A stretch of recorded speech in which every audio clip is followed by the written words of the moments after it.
بزرگان دین فرماتے ہیں اگر زندگی پرسکون گزارنی ہے، بلکہ ایک حدیث کا خلاصہ بھی یہ ہے کہ نعمتوں میں اپنے سے پیچھے والوں کو دیکھو اور نیکیوں میں اپنے سے آگے والے کو دیکھو۔ یار کبھی لینڈ کروزر قریب سے گزری تو دل بیٹھ گیا میرے پاس کیوں نہیں ہے؟ تہجد گزرا تو دل میں خیال کیوں نہیں آیا کہ یار یہ روز تہجد پڑھتا ہے، میں نہیں پڑھتا؟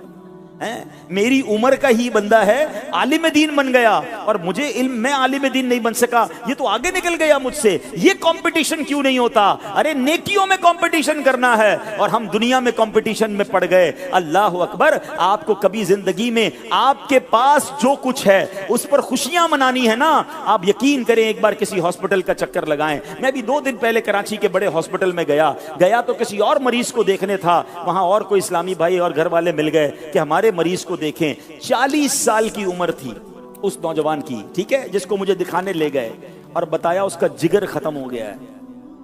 ڈاکٹر کہتے جگر ٹرانسپلانٹ کرنا پڑے گا، 80 لاکھ روپے کا خرچہ انہوں نے مجھے بتایا۔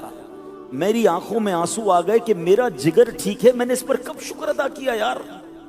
اتنے سارے قاری صاحبان بیٹھے، ہمیں تو کسی کو پتہ بھی نہیں ہوگا کہ جگر بھی خراب ہوتا ہے، ہمارے گردے کام کر رہے ہیں، ہم جو کھاتے وہ آسانی سے پاس آؤٹ کر دیتے۔ کبھی سوچا جس کا پیشاب بند ہو جائے، کبھی سوچا جس کو جناب کھانا پینا ہضم نہ ہوتا ہو، کبھی ڈائلیسس کے مریض سے ملاقات ہوئی ہے آپ کی؟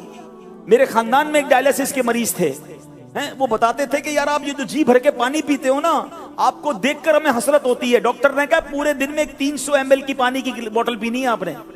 کہتے ایک ایک گھونٹ کر کے پانی پی رہا ہوں۔ ہمارے گردے کام کر رہے ہیں، ہم نے کب شکر ادا کیا؟ یقین کریں اگر آپ کو جو رب نے دیا ہے اس پر شکر ادا کرنا ہے نا، اور اس پر انجوائے کرنا ہے، موج میں رہو، کیونکہ اللہ نے مجھے کروڑوں سے اچھا بنایا۔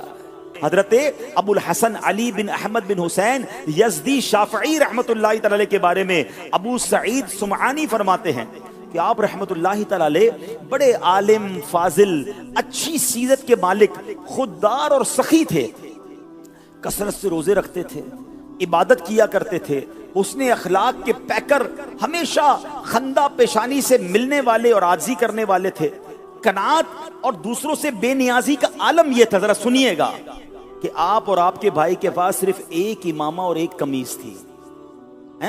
اب ایک بھائی امامہ اور قمیص پہن کر باہر جاتے تو دوسرے بھائی گھر میں رہتے تھے۔ اللہ اکبر، کیونکہ باری باری وہ یہ لباس بدلتے تھے۔ ہے کوئی ہمارے پاس ایسا کہ جس کے پاس ایک امامہ اور ایک ہی قمیص ہو، پہن کر آیا، اب جب تک وہ دھلے گی نہیں دوبارہ چینج نہیں ہوگا؟ اتنا شکوہ، ایسی، اس کے باوجود کسی سے مانگتے نہیں تھے۔ اے میرے پیارے اسلامی بھائیوں، ایک بڑی کمال کی دعا، سرکار دو عالم علیہ السلام کی دعا ہم میں سے کئیوں کو یاد ہوگی۔ کیا پیاری دعا ہے! نبی پاک فرمایا کرتے اللہم انی اسألک الہدی والتقی والعفاف والغنی۔ کیا ترجمہ ہے اس کا؟ اے اللہ میں تجھ سے ہدایت، پرہیزگاری، پاک دامنی اور غنا کا سوال کرتا ہوں۔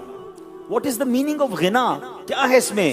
امام ابو زکریا یحییٰ بن شرف الدین نووی رحمت اللہ تعالی علیہ فرماتے ہیں کہ حدیث میں الغنا سے مراد بے نیاز ہونا ہے، لوگوں سے بے پرواہی برتنے کے ساتھ ساتھ جو کچھ ان کے پاس ہے اس سے بھی بے پرواہ ہونا ہے۔ اب ہمارا حال یہ ہے، کسی کے اچھے کپڑے دیکھ لیے، ہم کہیں یار میرے پاس تو نہیں ہے، کسی کی اچھی گھڑی دیکھ لی، ارے میرے پاس تو نہیں ہے، اچھا اس کے پاس موبائل ہے، میرے پاس تو ایسا موبائل نہیں ہے، اچھی موٹر سائیکل دیکھی پھر پریشان ہو گئے، کسی نے گھر بلا لیا، اس کا گھر دیکھا پھر پریشان، اچھا ایسا گھر، اتنا بڑا گھر، اتنی گاڑیاں، گھر میں ایئر کنڈیشن لگا ہوا۔ ہم دنیا والوں کی نعمتیں دیکھتے ہیں اور خود آ کر پریشان ہو جاتے ہیں، ڈی مورلائز ہو جاتے ہیں۔ نہیں میرے پیارے اسلامی بھائیوں، ایسے زندگی نہیں گزرنی۔ اگر آپ اپنے سے زیادہ نعمتوں والوں کو دیکھ کر پریشان ہوتے رہیں گے تو ہر سیر کا سوا سیر موجود ہے۔ کہاں تک جائے گا یہ معاملہ؟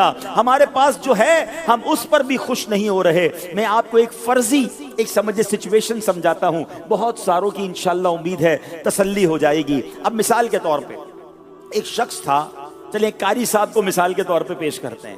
ایک قاری صاحب تھے، وہ روزانہ مدرسے پیدل جاتے تھے، 1 گھنٹہ لگتا تھا مدرسے پیدل جاتے جاتے، اور بڑی گرمی لگتی تھی، پسینہ نکلتا تھا۔ کہتے اللہ کرے تھوڑے پیسے جمع ہو جائیں، سائیکل مل جائے۔ پیسے جمع کیے، تھوڑے تھوڑے کر کے پیسے جمع کیے، سائیکل لی۔ جیسے ہی سائیکل لی، اب اس کے بعد آپ جو ہے وہ اپنے سائیکل پہ مدرسے جانے لگے۔ جو 1 گھنٹے کا سفر تھا وہ 25 منٹ میں ہونے لگ گیا. بڑے خوش. دوستوں نے کہا بھائی سائیکل لی ہے, کوئی دعوت تو ہونی چاہیے. کہا چلیں چائے پیتے ہیں. چائے پلایا دوستوں. اب تھوڑے عرصے کے بعد جب سائیکل چلاتے چلاتے جا رہے تھے تو سائیکل رکی سگنل پر, تو برابر میں ایک بندہ موٹر سائیکل پر آیا. کہا یار سواری تو یہ ہے, میری تو پٹیچر سائیکل ہے, روز پینڈل مار مار کے تھک جاتا ہوں, یہ تو صرف ایک کک مارتا ہے, سپیڈ دیتا ہے, بڑا زبردست. اب موٹر سائیکل لینی ہے. اپنی سائیکل بری لگنے لگ گئی. وہ سائیکل جو دعاؤں سے حاصل کی, بڑی منتوں سے حاصل کی, اب وہ بری لگنے لگی. اب کیا چاہیے؟ Motor cycle. اب کمیٹی ڈالی, تھوڑے تھوڑے پیسے جمع کیے, کچھ ادھار بھی لیے, گھر کی کوئی چیز بھی بیچی, اور آخرکار موٹر سائیکل لے لی. جیسے ہی موٹر سائیکل لی بہت خوش, بچوں کو بھی بٹھایا, گھمانا پھرانا شروع. دوستوں نے کہا بھائی موٹر سائیکل مل گئی, مٹھائی تو کھلاؤ. ہاں ہاں مٹھائی بھی کھلاؤں گا. روز موٹر سائیکل پہ جا رہے ہیں آ رہے ہیں, بہت مزے. تھوڑے دنوں بعد بارش پڑ رہی تھی, موٹر سائیکل رکی جناب سگنل پر, برابر میں آ کے رکی ایک گاڑی.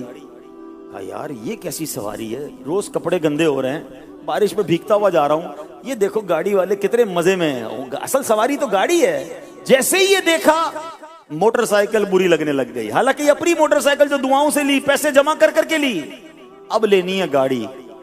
اب بیوی سے بھائی لڑائی ہو رہی ہے, ماں باپ سے ریکویسٹ ہو رہی ہے, زیور بیچے جا رہے ہیں, قرضہ لیا جا رہا ہے, کسی طرح ایک چھوٹی موٹی گاڑی لے لی.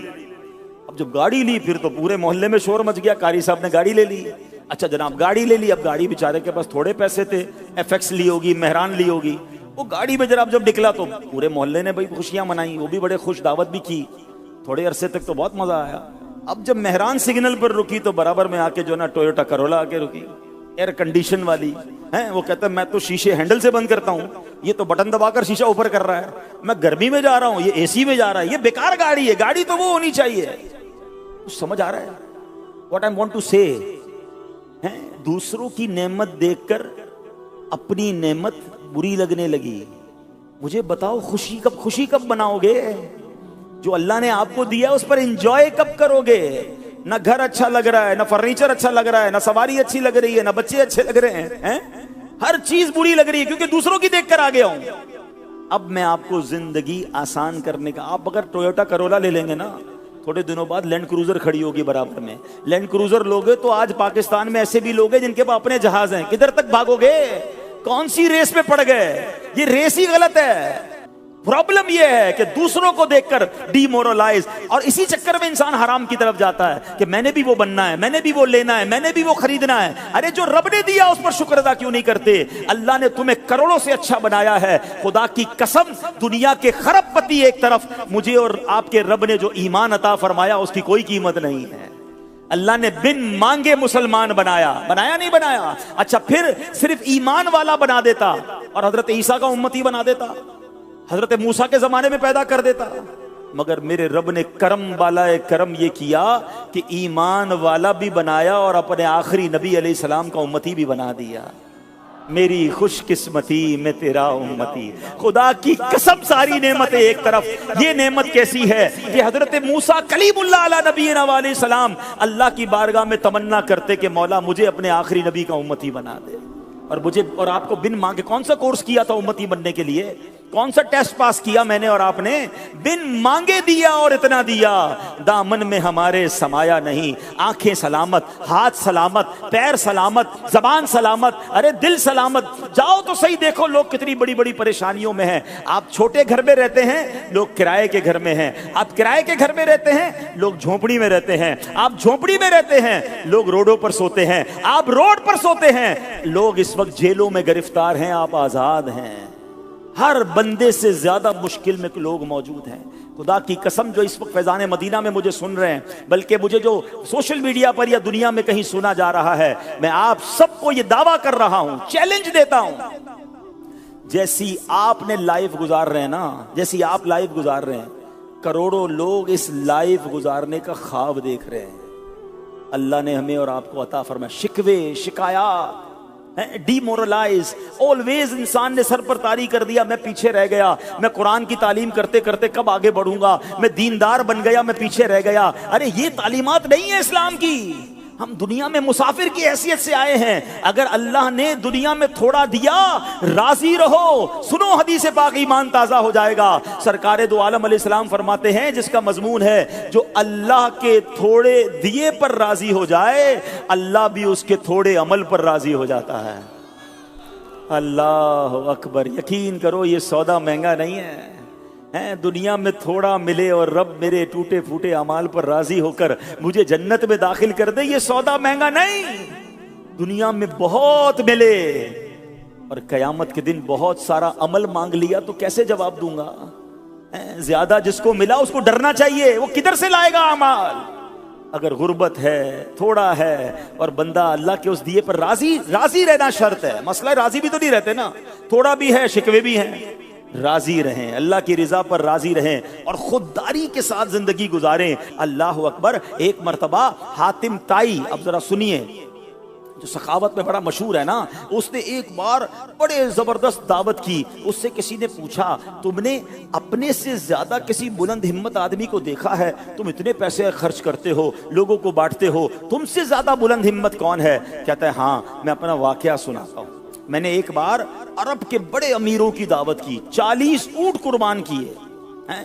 اچانک دعوت تیاری ہو رہی تھی تو میں ذرا جنگل کی طرف گیا تو دیکھا ایک لکڑہارا جو ہے وہ لکڑیاں کاٹ رہا تھا. تو میں نے اس لکڑہارے سے کہا, آج حاتم طائی نے دعوت کی ہے, تم نہیں گئے اس کی دعوت؟ خود حاتم طائی اس لکڑہارے سے پوچھ رہا ہے جو لکڑیاں جنگل میں کاٹ رہا. قریبی دعوت ہو رہی ہے, 40 اونٹ پک رہے ہیں, دیگیں چڑھی ہوئی ہیں. ادھر تو جس کو دعوت نہ وہ پہنچ جاتا ہے, دعوت میں نہ بلائیں تو موڈ آف ہو جاتا ہے کہ یار سب کو بلایا, ہمیں نہیں بلایا. یعنی دوسروں کی دعوت پر نظر ہے, دوسروں کی شادی پر نظر ہے, دوسروں کی تقریبات پر ہماری کیوں نظر ہے کہ وہ اس نے ہمیں کیوں نہیں بلایا, اتنا بڑا پروگرام کیا ہمیں نہیں بلایا. نہیں میرے پیارے اسلامی بھائیو, سنیے, وہ لکڑہارے سے خود حاتم طائی پوچھتا ہے, تم حاتم طائی کی دعوت میں نہیں گئے؟ اتنی بڑی دعوت ہے. تو اس نے کہا, جو شخص اپنی محنت سے روٹی کھاتا ہے وہ حاتم طائی کا احسان نہیں اٹھاتا ہے. کیا کمال کا جملہ ہے. حاتم طائی کو ہی جواب دے رہا ہے کہ جو بندہ اپنی محنت سے روٹی کماتا ہے وہ حاتم طائی کا احسان نہیں اٹھاتا. خود حاتم طائی کہتا ہے, اپنے سے بڑھ کر اگر میں نے کسی ہمت والے کو دیکھا ہے تو وہ لکڑہارے کو دیکھا. ایسی خودداری, ایسا جذبہ. اور ایسا جذبہ ہمارے بزرگان دین میں تھا, ہمارے صحابہ میں تھا, ہمارے اولیاء میں تھا. آج جن کا ہم نام لیتے ہیں, جن کی عزت کرتے ہیں, اگر پڑھیں ان کی سیرت میں تو ان کی نظر دنیا والوں پر نہیں اللہ کی طرف ہوتی, اللہ کی عطا پر ہوتی. قناعت تھا, توکل تھا, اور پھر اللہ ان کی غیب سے مدد بھی فرماتا. وہ تھوڑے پر راضی رہتے تھے اور ان کا مطمع نظر کیا تھا کہ ہمیں آخرت کی ابدی نعمتیں حاصل کرنا ہے. خودداری ایک خوبی ہے مگر اس میں فائدے کتنے ہیں. خودداری ہمیں سوال کرنے سے بچاتی ہے, خودداری ہماری عزت بڑھاتی ہے, خودداری دوسروں کی محتاجی سے بچاتی ہے, خودداری ہمارا حوصلہ بڑھاتی ہے, خودداری بھیک جیسی عادت پڑھنے سے بچاتی ہے.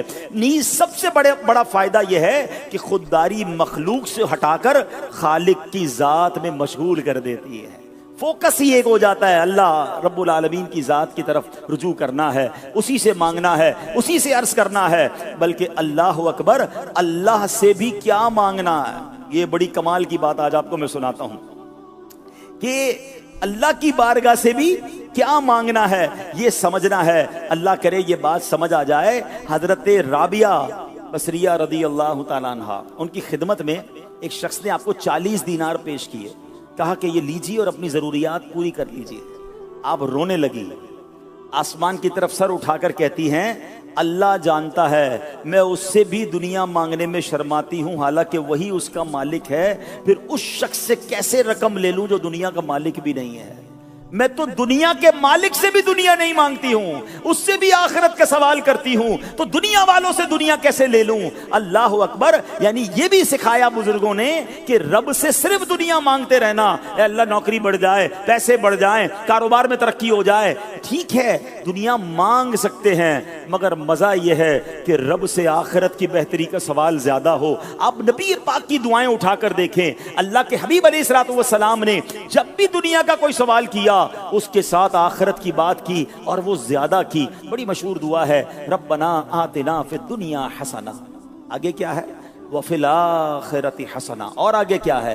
وقنا عذاب النار۔ دنیا ایک بار، اے اللہ دنیا کی بہتری، دنیا کی آسانی عطا فرما، آخرت کی بھی بہتری عطا فرما، عذاب قبر سے بچا۔ سرکار دو عالم اپنے بچوں کے لیے جب دعا مانگتے، ہم بھی مانگتے ہیں اللہ بچوں کی خیر فرما، بال بچوں میں محبت عطا فرما، مگر لک ایٹ دا وے، دیکھیے نبی پاک کا طریقہ کیا ہے؟ ربنا ہب لنا من ازواجنا وذریاتنا قرۃ اعین واجعلنا للمتقین اماما۔ اے اللہ میرے بچوں میں، میری آل اولاد میں محبت اور پیار عطا فرما، انہیں میری آنکھوں کی ٹھنڈک بنا۔ بات تو پوری ہو گئی یہاں پر نہیں، واجعلنا للمتقین اماما، اے اللہ ہمیں متقیوں کا امام بنا دے۔ کتنی پیاری تربیت ہے کہ اللہ سے مانگنا کیا ہے؟ دنیا والوں سے نہیں مانگنا، مگر رب سے بھی صرف دنیا نہیں، اس کی رضا مانگنی ہے۔ ارے وہ خالق ہے، وہ مالک ہے۔ میرے ماں باپ سے میں نے مانگا تھوڑی تھا کہ کھانا کھلاؤ، میں پیدا ہوا تو مانگا تھوڑی کہ کپڑے دینا۔